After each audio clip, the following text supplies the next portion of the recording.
Welcome to Right on Track, a songwriting podcast. Thanks to Tone for tuning in. I'm Demi Michelle Schwartz, and I'm thrilled you're joining me on my songwriting journey. So kick back and relax, don't fall flat, and remember, stay right on track.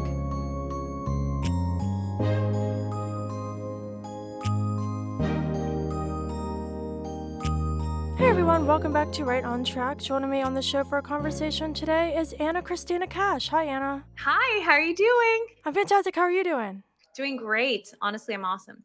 Fantastic. I'm super excited to have you on the show today. We have lots to chat about. But before we get into all the specifics I would love to cover, can you please share with the listeners a little about yourself and your journey in music? Yes. Hi, everybody. I'm Ana Cristina Cash. I'm originally from Miami, Florida. I'm a Cuban American singer songwriter. I live in Nashville. I started my career in Latin music and signed to Latin division of Sony Music. And now I've been living in Nashville for 11 years and I do country pop and I mix a lot of my Latin influences. Amazing. And I definitely want to dive more into how you blend country and Latin. So, can you get some insight into that? Yeah. So whether it's the instrumentation, whether it's, experimenting with sounds like using pedal steel and using fiddle, and then maybe using some like Latin percussion. So it could be instrumental, it could be rhythmic with the beat, like maybe a Latin beat infused with some of this country stuff, or it could be straight country songs where I do the Spanish translations or I work with other writers on the Spanish translations, depending on if we feel that's something that's the correct thing to do. It feels very natural to me, basically because I've spoken both languages my whole life. That's super cool. Do you find it harder or easier to sing in English or Spanish, or is there not really a difference? It's interesting. I'm definitely more fluent in English. I'm very fluent in Spanish, but because I did all of my schooling in the English language, I would say I'm more proficient in English. However, it's really strange how unanimously across the board, people, when they hear me do both, people just say that it sounds more passionate in Spanish when I sing for some reason. And that's just the unanimous opinion, which I find really interesting. um yeah, so it's kind of a mix. I really enjoy the Spanish again because of the passion and the joy and everything, but of course, like, English truly is like the first of those two languages, for me. So I love that. I can totally see that though. I feel like Spanish is a beautiful language. Better than English, I would say. really, I Yeah, like them both. I do both. I like them both, but it sounds really pretty. English is just English. When it comes to the songwriting though, when you're writing lyrics, do you find it more challenging to write in Spanish, the way the words fall, the rhyme scheme, that kind of thing? definitely so. Just because there are different, words in across the different Spanish backgrounds. For example, being Cuban American, being Cuban, that's more Caribbean. So it's very much akin to Puerto Rican Spanish and to Dominican Spanish, but it's still very different on all three islands. Then you get to South America, and then you have like the Colombian accent and like little words they say, or Mexico, Central America, South America, and or Argentina, and all of these, the pronunciation is very different. There's just different slang in every country. So when I write in Spanish, I write very much like a Miami Cuban American, pretty much, but I also have a lot of Colombian friends and Venezuelan friends across the board. So like my Spanish is kind of continental right now. It kind of like covers a broad spectrum. And oftentimes, though I am fluent and I know what I want to say, I have to correct. I have to check the verb tense often. So I try to check it with someone else or check it online just to make sure that I'm doing everything correctly, make sure that it's all, linear. Yeah, no, that's perfect. Super, super interesting. You're the first artist I talked to who does the blend of country with the Latin music, which is super cool. So you've had a fantastic career so far, so many great highlights. So can you share some of your favorite moments from over the years? Yes, some of my favorite moments throughout the years, definitely making my Grand Ole Opry debut in 2019. Performing at the Rock and Roll Hall of Fame in 2016 was amazing. Several performances at the Country Music Hall of Fame, as well as, yeah, performing at the President's, you know, inauguration in 2025. It was at the Continental Ball. And then 2006 for Hispanic Heritage Month, I was invited to sing at the White House. And I sang 3 songs in the East Room. And I was introduced by the president himself. This was President Bush at the time. and I was very young, and I remember just thinking it was like the coolest thing in the world. So those are some of the highlights of my career. But definitely, like in the space that I am, I'm just really excited about being creative and putting new songs out there. Yeah, So many cool highlights. Are there any things that are kind of on your artist bucket list that you haven't gotten the chance to do yet that you would love to in the future? absolutely. I mean, I know this is crazy and dreaming big, but I would love to sing the national anthem at a Super Bowl. I think that would be so crazy. Like, I would love to do something like that. I'm just putting it out there. I know it's really hard. I know it's a very in demand thing, but it's something I would absolutely love to do. Also, the Kentucky Derby. I would love to perform at the Kentucky Derby. So I still have like a lot of goals. I definitely have a lot of recording goals and a lot of performance goals, as well as the festivals. I would also love to do Stagecoach and to do Tortuga Festival. Super cool. Well, let's manifest all these things happen. So, speaking of the recording goals, what are some of those? Recording goals, definitely continuing to do more country music work.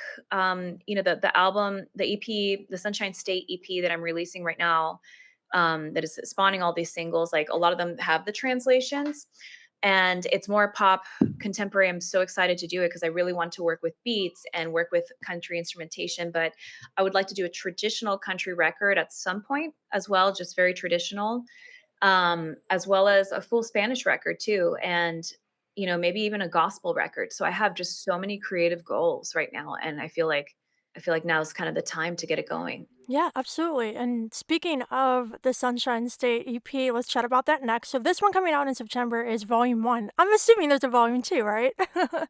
There is a volume two. Volume two. Funny, we know what the songs are, but we have to identify singles still. We haven't done that, and I have to see like what Spanish translations can be done for the singles that we identify. So I have a lot of work to do with that because I'm essentially doing everything twice, and the whole record won't be that way, just singles. But every lead vocal that has to have a comp, that has to be tweaked, that then has to go to mix, master. I have to layer background vocals and harmonies. So basically, it's like recording the same song over again in another language. So it does take time, as these things do take time. I also have to depend on my engineer Trey Call for that and his schedule and our studio schedule. So these things do take time. I think a lot of people they see the glamour and they see like the fun part kind of promoting the music and everything, but it's hard to kind of understand the process, not only in the writing room but in the studio, from the studio to the working with the team and the promotion. So there's a lot of work behind it. Yeah, for sure. And I think it's super cool how you have the translation version. Does that play any kind of role into choosing the singles, which ones would be easiest to translate, or do you base it off of your favorite songs on the record and the ones you feel would do the best as singles? The latter, I would say. I first pay attention to the song. If we feel it's a song that I normally like to test them live, and it's if people have responded very well to it, I choose that. If we feel it works well as a single, that's what we go for first. And if we don't feel like a Spanish translation can be done because it just doesn't make sense to, we don't do it, and we just release the English version. So I think it's the song first, always. Perfect. Sweet. So now let's talk more about the project. So, in general, what inspired the Sunshine State? So yes, I found myself having a lot of nostalgia for Florida, for where I'm from. So I have the song on there called Florida Girl that is almost very autobiographical, and I just a lot of the details and a lot of the nuances, just like about how the first backyard I ever grew up in had orange trees and orange groves, and walking through the orange groves. So just being at my grandmother passed, both of my grandmothers passed away, but in one neighborhood of one of my grandmas, my paternal grandma, the ice cream truck used to come, and I used to chase the ice cream truck when I heard the chimes. So there's a lot of like childhood nostalgia there for my childhood in Florida. Um, and in the chorus it says, no one can change my sunshine state. I'm still a Florida girl. So sunshine state, because Florida is a sunshine state, and also a sunshine state of mind, essentially. So there's kind of like a double meaning. I love it. Perfect. So, if you could share the track list and share the inspiration behind each of the songs, you kind of did for that one, but if you could hit on the other ones. Yes. So I don't have the order in front of me right now, but but I can kind of do it off my head. So don't Yeah. give up. I have a song on there called Don't Give Up, that is about my father. Essentially, I wrote it with Erica Ender, and it is about essentially the life cycle of a father and daughter, with the allegory of wheels.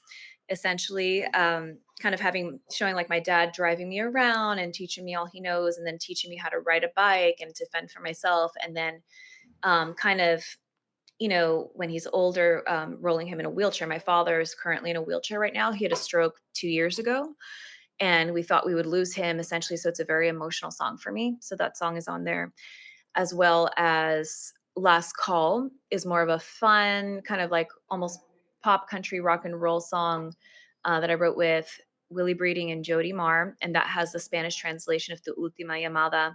And that was the first single of the EP, and that was really fun. Then I've got Cheap Margaritas, which is the current single out right now, and also the Spanglish version of it. It's the only track on the record I did not write. It was written by Jess Kane, Erica Ender, Willie Breeding, and Frank Ray. And we just felt that it suited the record so nicely, the EP so nicely, because I had another song that it kind of really goes with, which is called Daybreak. So, I have a video out right now for cheap margaritas, and people send me all their TikTok stuff, like drinking the margaritas, and it's sort of going viral. The next single will be Daybreak, and the Spanish counterpart Umbreak will be released August the 1st. So we're super excited about that. It's going to be just honestly really fun, I think. Yes, I have a song on the EP also called Janice, which is extremely personal to me. The very first friend I ever had growing up, her name was Janice. And again, it kind of goes with the whole Florida theme because she was my friend. I kind of lived at the foot of the Everglades when I was a child, and it was very rural where I lived until it got developed over there in West Miami near the Everglades. And Janice was pretty much my only friend at the time, like 4 or 5 years old. And yeah, 3, 4, 5 years old. And Janice and I kept in touch through the years. And she moved to the Florida Keys with her family when she was a teenager, and we went to go visit her. And then later she moved to Alaska. She got in touch with me about 2021, like right in the middle of COVID.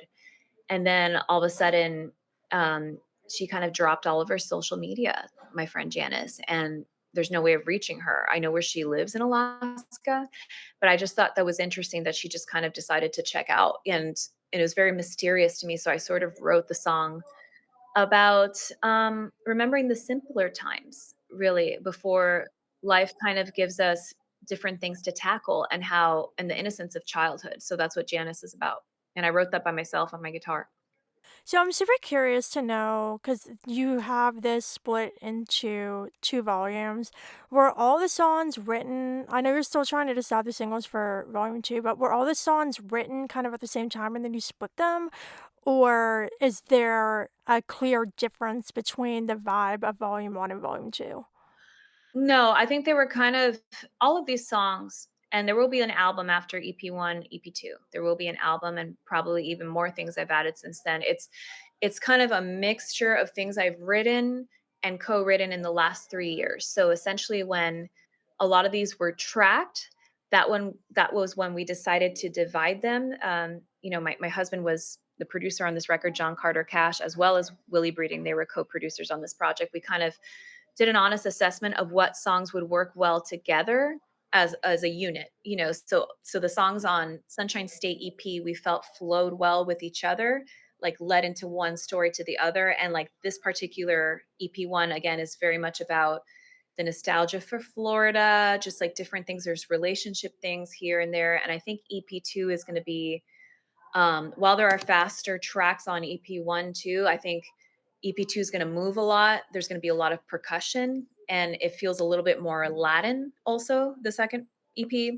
And then, the album's kind of like a mix of everything and adding a lot of the songs from both EPs plus new songs. So it's really interesting the way this has turned out. Like some are more reflective, some are more percussive, some are more of a Latin vibe, some are more country. So it was doing an honest assessment about what would work for each EP, and we also cut songs as well that we didn't think would work for either EP. But they were great songs. It's just like they didn't work well for the Yeah. project. I think it's super cool when artists do like 2 EPs under the same title, or like do an EP then an album. Like Sabrina Carpenter did the singular Act 1 and 2. I think Julia Michaels has Act 1 and 2, or Part 1 and 2 of hers called Inner Monologue. And Carly Pierce did it too with 29. She had like an EP and then she did the 29 Written in Stone album. So it's definitely like a common thing. I think it's super cool how you kind of have this concept for the project, and instead of just releasing one album and that's the end of it, you kind of stretch it out across different projects, which I think is super cool.